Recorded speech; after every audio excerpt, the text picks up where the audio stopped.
Las moscas de la plaza pública. Refúgiate en tu soledad, amigo mío. Te veo aturdido por el vocerío de los grandes hombres y acribillado por los aguijones de los mediocres. El bosque y la roca son excelentes compañeros de tu silencio. Vuelve otra vez a ser como ese árbol frondoso al que amas, que se alza silencioso y vigilante sobre el mar. La soledad termina donde empieza la plaza pública, y donde empieza la plaza pública comienza también el vocerío de los grandes comediantes y el zumbido de las moscas venenosas. En este mundo, las mejores cosas no tienen ningún valor como no venga alguien y las ponga en escena. A estos actores la gente les llama grandes hombres. La gente no sabe muy bien qué es lo grande, es decir, lo creador, pero se queda encandilada con todos esos comediantes que ponen en escena cosas grandes. Aunque no lo apreciemos, el mundo gira en torno a los que inventan nuevos valores, pero la gente y la fama giran en torno a los comediantes. Así marcha el mundo. El comediante tiene espíritu, pero también tiene poca conciencia de ese espíritu. Siempre cree en aquello que induce mejor a los demás a creer en él, por supuesto. Mañana tendrá nuevas creencias y pasado mañana otras más nuevas aún. Y es que el comediante, como la gente en general, tiene los sentidos muy abiertos y muda fácilmente de presentimientos. Para él, demostrar es derribar y convencer, sacar a la gente de sus casillas. Considera que la sangre es el más eficaz de los argumentos.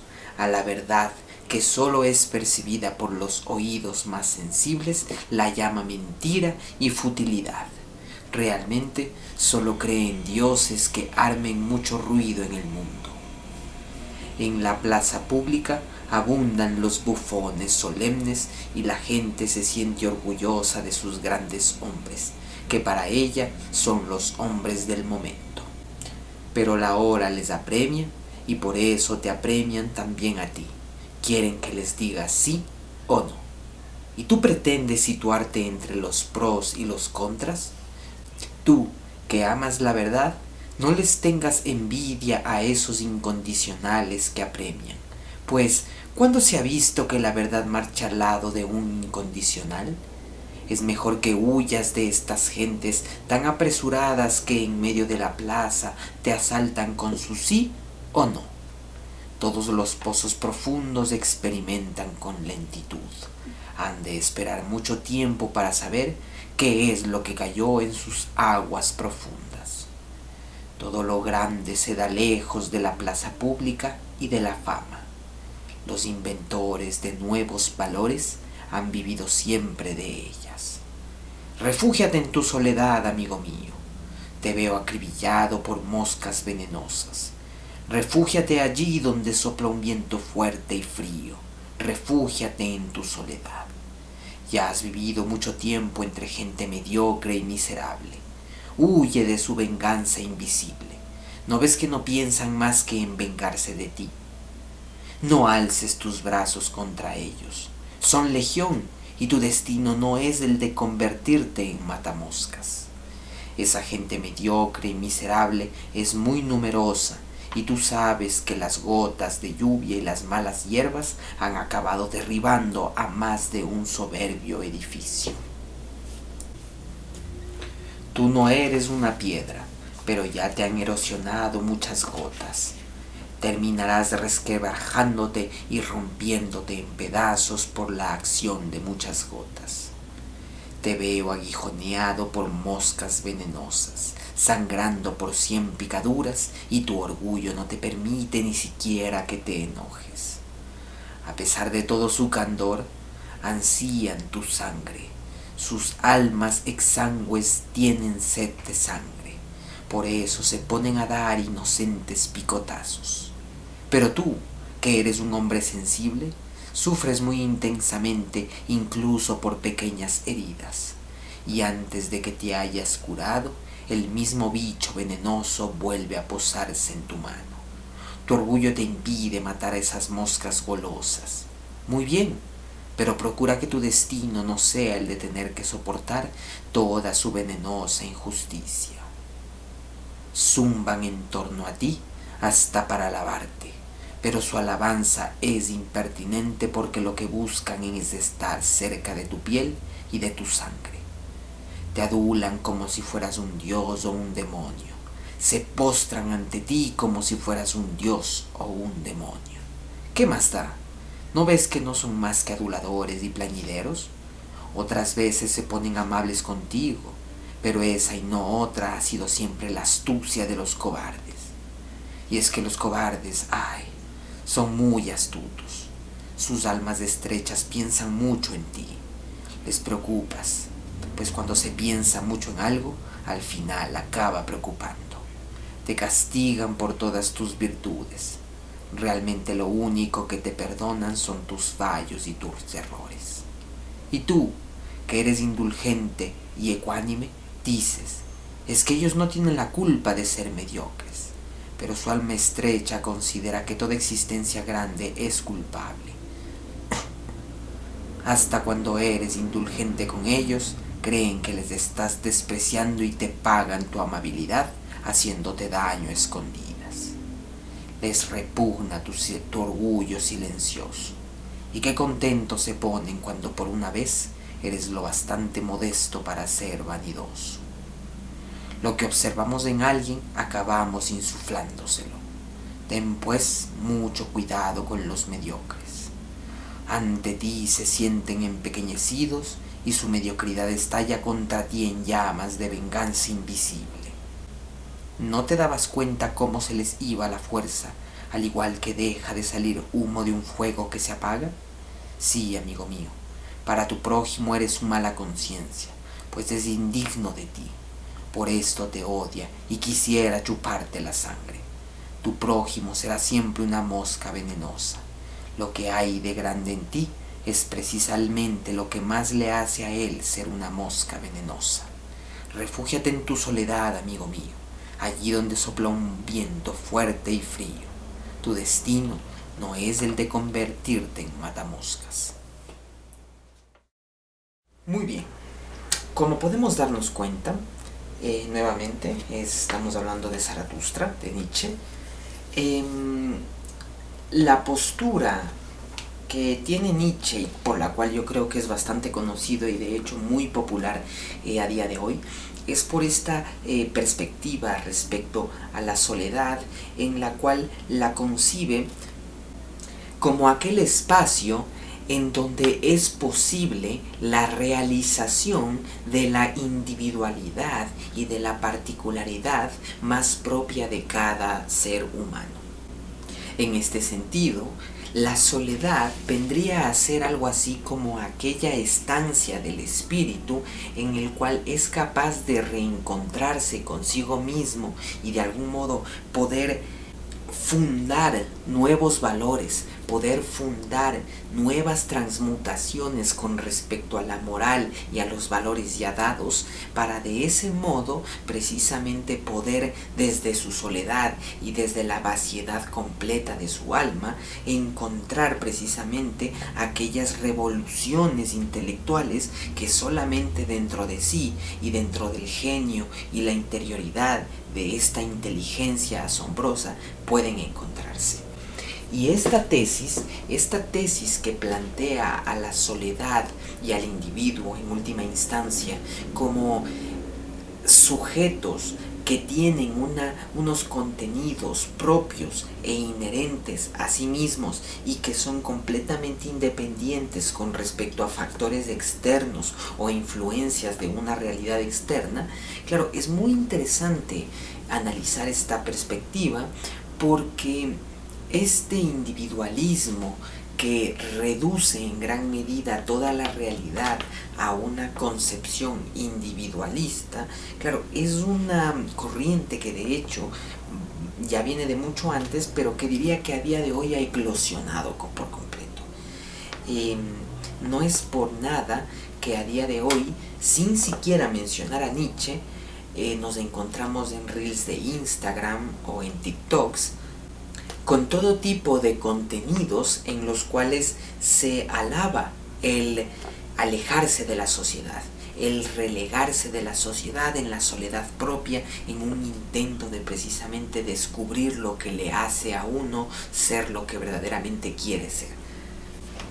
De este modo, la tesis de que hay que huir de las moscas venenosas y de que hay que huir de la plaza pública y de que no tienes que convertirte en un matamoscas y por ende no tienes que reducir tu filosofía, digámoslo así, estrictamente a la mundanidad, a la actualidad, que es las teorías y los tópicos más comunes en el pueblo actual, en el vulgo, en la gente de a pie. Claro, en gran medida lo que nos plantearía Nietzsche es que no resulta apropiado, de hecho, conflictuar contra las moscas de la plaza pública, porque al conflictuar contra las moscas de la plaza pública uno se está reduciendo necesariamente a ese campo de lo actual, de lo vulgar, de lo común. Y evidentemente Nietzsche, al ser alguien muy ajeno a esta tesis del rebaño, de aquello que nos vuelve igual a todos y todo este tema, en efecto su postura va a ser una postura más bien individualista, en la cual evidentemente el sujeto no tendría que rendirse más bien a esta plaza pública, no tendría que imitar a esta plaza pública ni ponerse a debatir con ella, porque su destino de algún modo sería superior, porque de algún modo la teleología, que es estas teorías de los fines, claro, el fin último que plantea Nietzsche para el hombre viene a ser en última instancia el superhombre, y el superhombre viene a ser un destino para los hombres particulares a día de hoy que resulta superior con respecto a todos los deseos e intereses propios de las moscas de la plaza pública. Entonces nos podemos dar cuenta de que, claro, Nietzsche en gran medida lo que está planteando, y es una tesis que tampoco es muy criticable, ¿no? De que en efecto, porque hay que entender también, y esto es algo que yo creo que habría que discutir con respecto a determinados filósofos que tienen una herencia marxista, que tienen una herencia socialista, en el cual, por ejemplo, de Gramsci, claro, una herencia bastante, ya digo, de las izquierdas socialistas, marxistas, leninistas, en las cuales se plantea a la filosofía como una herramienta de emancipación, ¿de acuerdo? La filosofía en última instancia vendría a servir, la filosofía materialista, la filosofía dialéctica materialista, vendría a funcionar precisamente para poder hacerle frente a todas estas ideologías de tinte burgués capitalista, y precisamente podríamos chocar contra ellas. Y entonces la filosofía, o al menos el diamat, el materialismo dialéctico, se vuelve una filosofía propio del común, ¿no? Se vuelve una filosofía propia del proletario, que es entonces las grandes masas sociales, lo que sería en palabras de Nietzsche el rebaño. Entonces, en efecto, para los marxistas, para los de herencia izquierdista, claro, vendría a ser la filosofía y la filosofía materialista estrictamente una herramienta de emancipación. Mientras que por otro lado,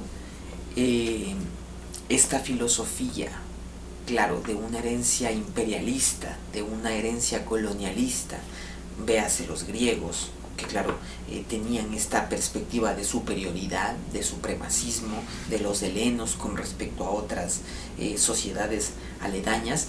Entonces, claro, nos encontramos con que de algún modo esta filosofía empieza a ser considerada como eso, como eurocentrista, como una filosofía completamente sometida a los intereses propios de sus tiempos, y por ende se considera que la filosofía griega, la filosofía romana, no es otra cosa más que una estructura de poder para dominar a las masas sociales, y que por ende no podría hacerse uso de ese tipo de filosofía en el caso de una emancipación de los pueblos, del proletario, y que por ende tendríamos que basarnos en el marxismo, el leninismo, y simplemente solo entenderlo como una labor meramente histórica a todas estas manifestaciones de filosofías que se ha dado, ¿no? Mientras que por otro lado, para Nietzsche y la concepción de filosofía de Nietzsche vendría a ser más bien una concepción bastante elitista, ¿de acuerdo? Y bastante reducida. Es decir, la filosofía que plantea Nietzsche no es una filosofía para todo el mundo, ni tampoco se plantea que sea una filosofía que todo el mundo tenga que seguir. De hecho, Nietzsche plantea que serán muy pocos los que sigan su camino, que serán muy pocos y por ende una élite, una minoría, las que vengan a seguir su tesis de poner al superhombre como el destino último de la humanidad. Y entonces, claro, en gran medida se da que la perspectiva de Nietzsche con respecto a la filosofía es entendida como algo bastante de las élites, de individuos geniales, de individuos ilustrados, iluminados, y que por ende vendrían a ser individuos que tienen que relegarse a la soledad porque al estar en la plaza pública evidentemente no encontrarían pares con los cuales poder fundarse. Y entonces en gran medida la tesis que plantea Nietzsche es que para que su filosofía pueda ser operativa, no tiene que ser una filosofía estrictamente regada al vulgo, ni es una filosofía pensada para las masas. Es de hecho una filosofía elitista, es una filosofía propia de unos sujetos con una genialidad tal que, interiorizando sobre sí mismos, reflexionando sobre sí mismos y regresando sobre ellos, claro, es que allí conseguirían encontrar estos nuevos valores o invertir los valores y por ende volverse estos hombres que podrán construir las bases para que se dé el superhombre, ¿no? Y bueno, eso es algo muy importante que cabe destacar de la filosofía de Nietzsche, y que yo en cualquier caso sí le daría razón en el sentido de que la filosofía, al menos en un sentido tradicional, en el sentido de una filosofía institucionalizada a partir de los helenos, a partir de los griegos, y entender a la filosofía en un sentido estricto como necesariamente correlacionada con esa filosofía presocrática y con esa filosofía griega. Claro, cuando entendemos la filosofía en ese sentido y no ya estrictamente en el sentido de una filosofía materialista dedicada estrictamente a la emancipación de las clases sociales dominadas, claro, cuando entendemos a la filosofía desde este sentido tradicional y lo que yo consideraría un sentido estricto, entonces sucede que la filosofía necesariamente es una cuestión de minorías, es una cuestión que no implica a todo el mundo y no es por algo que sea opinión propia o sea opinión de Nietzsche simplemente, es una cuestión simplemente que se da, que es observable. El interés filosófico no es un común denominador dentro de las masas, dentro del vulgo. A lo sumo habrá un gusto por la filosofía, pero por cuestiones adjetivas, por cuestiones relativas a algún campo en particular. Por ejemplo, el gusto por la filosofía por algún tema político o por algún tema social, pero un gusto estricto por la filosofía y lo que viene a ser su tradición sustancializada en la historia de la filosofía no es algo que sea de un interés común. No es un interés común porque no trata cuestiones inmediatas. Eso es un argumento que se suele dar y que es muy cierto. No trata cuestiones inmediatas, a diferencia de la política o la economía, que sí tratarían cuestiones inmediatas y de ese momento, actuales.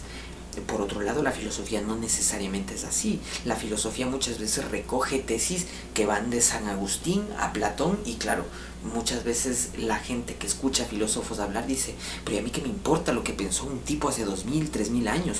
Cuando ahorita ya tenemos las ciencias, la tecnología, la inteligencia artificial, ¿para qué yo tengo que estar aprendiendo estas cuestiones? Entonces, claro, es importante entender que la perspectiva de que la filosofía es una cuestión de minorías no es una opinión, o no es tampoco un juicio que se dé porque es intencional, porque se quiere que sea así. No, es la realidad operativa que se ha visto a lo largo de la historia, y es así. No podemos tampoco ponernos a llorar por eso o intentar cambiar la conciencia particular de cada sujeto en el mundo, sino proseguir las investigaciones y que le interese a quien le interese, y ya está. Sin embargo, creo nuevamente que estas tesis de Nietzsche pecan excesivamente de un individualismo demasiado radical y que no puede ser tampoco pasado por alto. Simplemente quiero que citemos esta parte, porque creo que en ella se condensa toda la retórica que vierte aquí Nietzsche, y que dice: todo lo grande se da lejos de la plaza pública y de la fama. Los inventores de nuevos valores han vivido siempre lejos de ellas. Claro, necesariamente, como ya lo hemos dicho algunas veces, Aristóteles, independientemente de Platón y Sócrates, no puede ser pensado. No puede ser pensado de una forma independiente con respecto a la sociedad en donde surgió, y con respecto literalmente a la plaza pública en donde surgió. Lo mismo de Aristóteles, lo mismo de Platón, lo mismo de Sócrates y lo mismo de toda la filosofía socrática. Sin la plaza pública simplemente no se hubiera podido originar la filosofía en sí misma. Entonces, no es a razón de determinados genios individuales que se van dando determinadas revoluciones en las concepciones del mundo. Es más bien una cuestión que implica necesariamente a colectivos contrapuestos dialécticamente a otros colectivos en función de sistemas filosóficos que tienen una objetividad latente, y que no es simplemente cuestión de arbitrariedades o de azares voluntarios propios de espíritus geniales individuales. No, se trata todo estrictamente de conflictos, ya digo, sociales, entre bloques sociales, y que están dados en función de dialécticas sistemáticas. ¿De acuerdo? Entonces, no es nada de esto de que todo lo grande se da lejos de la plaza pública. Esas son mentiras por completo, eso es una falsedad. Y muchas cosas grandes, de hecho la gran mayoría, se han dado dentro de la plaza pública, incluyendo la propia filosofía. La propia filosofía está dada dentro de la plaza pública, y coño, sin filosofía no hay Nietzsche. Así que creo que realmente habría que, ya digo, es muy importante rescatar ciertas cosas de Nietzsche, porque las hay. Yo personalmente considero que me gusta leer a Nietzsche, me agrada, pero eso no implica que, ya digo, no haya que tener una postura crítica también con respecto a determinados planteamientos que él da. Y claro, él muchas veces dice: soy un poeta, es que yo bailo con 2 pies izquierdos, entonces claro, yo soy un torpe con respecto a mi expresividad y todo esto. Él lo afirma, ¿no? Pero igual eso no implica que, claro, por poeta se le vaya a permitir que diga las cosas que dice, solamente diciendo, bueno, pero es que lo dijo de forma retórica. Bueno, lo habrá dicho de forma retórica, lo que sea, igual se le puede atacar la sustancialidad que hay aquí implícita, ¿no? Y nada, creo que eso ha sido todo lo que quería decir por el día de hoy.